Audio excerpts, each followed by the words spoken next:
Hello दोस्तों, रोशनी education point में आप सभी का स्वागत है। तो सीटेट टेट या स्टेट के ध्यान में नज़र में रखते हुए हम मनोविज्ञान के कुछ वन लाइनर क्वेश्चंस देखेंगे। जैसे सर्वाधिक जटिल समस्या क्या होती है? तो प्राथमिक स्तर की समस्याएं सर्वाधिक जटिल होती हैं। वर्तमान समय में विद्यमान आवासीय विद्यालयों की यह प्राचीन समय के स्कूल क्या थे? तो वो गुरुकुल थे। नर्सरी स्कूल के प्रारंभकर्ता कौन थे? फ्रोवेल थे। 3R क्या है? तो पढ़ना, लिखना और गणित, ये 3R हैं। नवोदय विद्यालय का गठन किसके लिए किया गया है? तो 75% ग्रामीण और 25% शहरी मेधावी बच्चों के लिए। ऑपरेशन ब्लैक बोर्ड के प्रावधान क्या हैं? तो 2 शिक्षक 2 कमरा, मतलब 2 कमरे, कक्षा कक्ष 2 होना चाहिए। ऑपरेशन ब्लैक बोर्ड संबंधित है प्राथमिक विद्यालयों से। प्राथमिक विद्यालय में न्यूनतम सुविधाओं से। डायट का गठन किसके लिए किया गया है? तो प्राथमिक शिक्षकों के लिए। अगला है, बच्चों का सही मूल्यांकन कहाँ होता है? तो मानसिक परीक्षा से। बच्चों का सही मूल्यांकन होता है मानसिक परीक्षा से। मूल्यांकन का सर्वोत्तम रूप है सतत एवं व्यापक मूल्यांकन। प्रश्न पत्र का सही रूप क्या है? तो पहले आसान और बाद में कठिन प्रश्न देना। अध्यापक के लिए शिक्षा मनोविज्ञान का महत्व क्या है? तो बालक को समझने में सहायक और शिक्षण प्रक्रिया में सहायक। अध्यापक बनना चाहते हैं तो अध्यापक क्यों बनना चाहते हैं? समाज को आदर्श एवं स्वस्थ जीवन प्रदान करने के लिए। अगला है, एक शिक्षक के लिए छात्र की बुद्धि लब्धि की उपयोगिता क्या है? तो छात्र की उन्नति करने में। नेक्स्ट है, बालकों के संपूर्ण व्यक्तित्व को समझने के लिए अध्यापक को बाल मनोविज्ञान का ज्ञान होना जरूरी है। बालकों को सामाजिक व्यवहार की कक्षा दी जाती है। बालकों को सामाजिक विज्ञान की कक्षा क्यों दी जाती है? तो विद्यालय में सामाजिक एवं सांस्कृतिक गतिविधियों के द्वारा। और स्व अध्ययन की आदत के विकास का सर्वोत्तम तरीका क्या है? तो छात्रों के सामने स्वयं पढ़ना। आपकी राय में छोटे बच्चों की कितनी आयु में स्कूल भेजना चाहिए?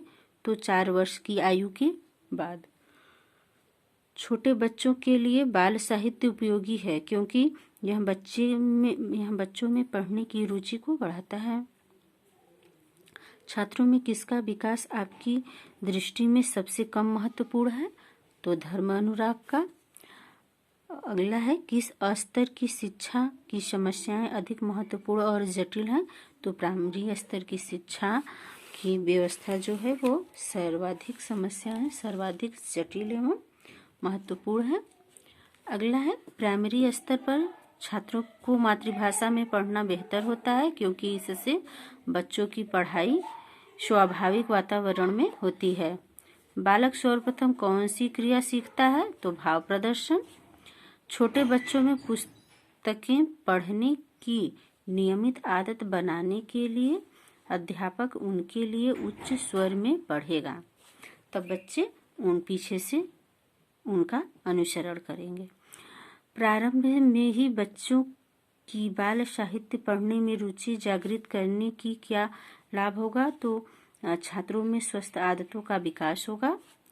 सामाजिक परिवर्तन संभव है तो शिक्षा द्वारा। छोटे बच्चों को एक साथ बैठकर कहानियां सुनाने से उनकी मिलकर काम करने की भावना पैदा होती है। भाषा सीखने का प्रभावी उपाय क्या है? तो वार्तालाप। और नेक्स्ट है, शिक्षा समाज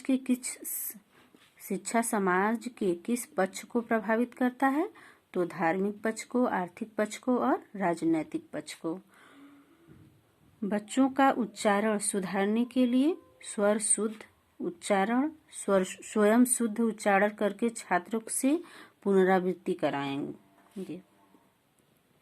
बच्चों की कक्षा प्रारंभ होती है घर से क्योंकि बच्चों की प्रथम पाठशाला घर और प्रथम शिक्षक उनकी माँ होती है। कक्षा के मनोवैज्ञानिक वातावरण की जिम्मेदारी मुख्यतः किसकी होती है? तो कक्षा शिक्षक की।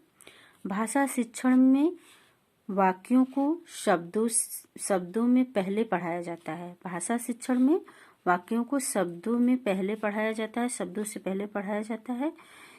शिक्षण का यह सूत्र किस पर आधारित है? तो गेस्टाल्ट प्रयोग पर। पूर्व माध्यमिक शिक्षा बाल केंद्रित होती है और संपूर्ण शिक्षा व्यवस्था का आधार स्तंभ प्राथमिक स्तर है। नई भाषा को सीखने के लिए आरंभ किया जाना चाहिए अक्षर व शब्दों के साहचर्य से।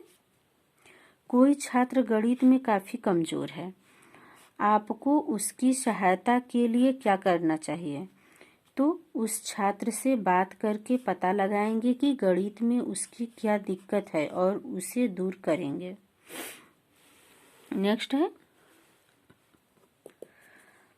कक्षा में आपकी अनुपस्थिति के दौरान कक्षा का मॉनिटर किसी से शैतानी कर रहे छात्र की पिटाई कर देता है। मतलब कक्षा में टीचर की अनुपस्थिति के दौरान अगर मॉनिटर किसी शैतानी कर रहे छात्र की पिटाई कर देता है, कक्षा में आने पर आप क्या करेंगे? तो मॉनिटर को अलग से समझाएंगे कि किसी छात्र को पीटने का उसे कोई अधिकार नहीं है।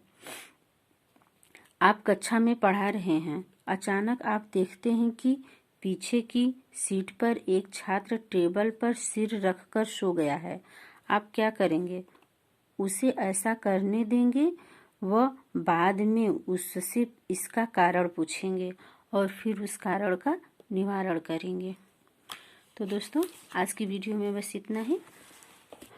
इसके बाद ऐसे ही वन लाइनर क्वेश्चन हम आपके लिए लाते रहेंगे जो आगामी परीक्षाओं के लिए बहुत ही उपयोगी और महत्वपूर्ण है। तो प्लीज़ आप हमारे चैनल को सब्सक्राइब कर लीजिए और एक लाइक तो कर ही सकते हैं और अपने दोस्तों में शेयर करिए, क्योंकि जिससे कि उन्हें भी इस सेशन का लाभ मिल सके। Thank you.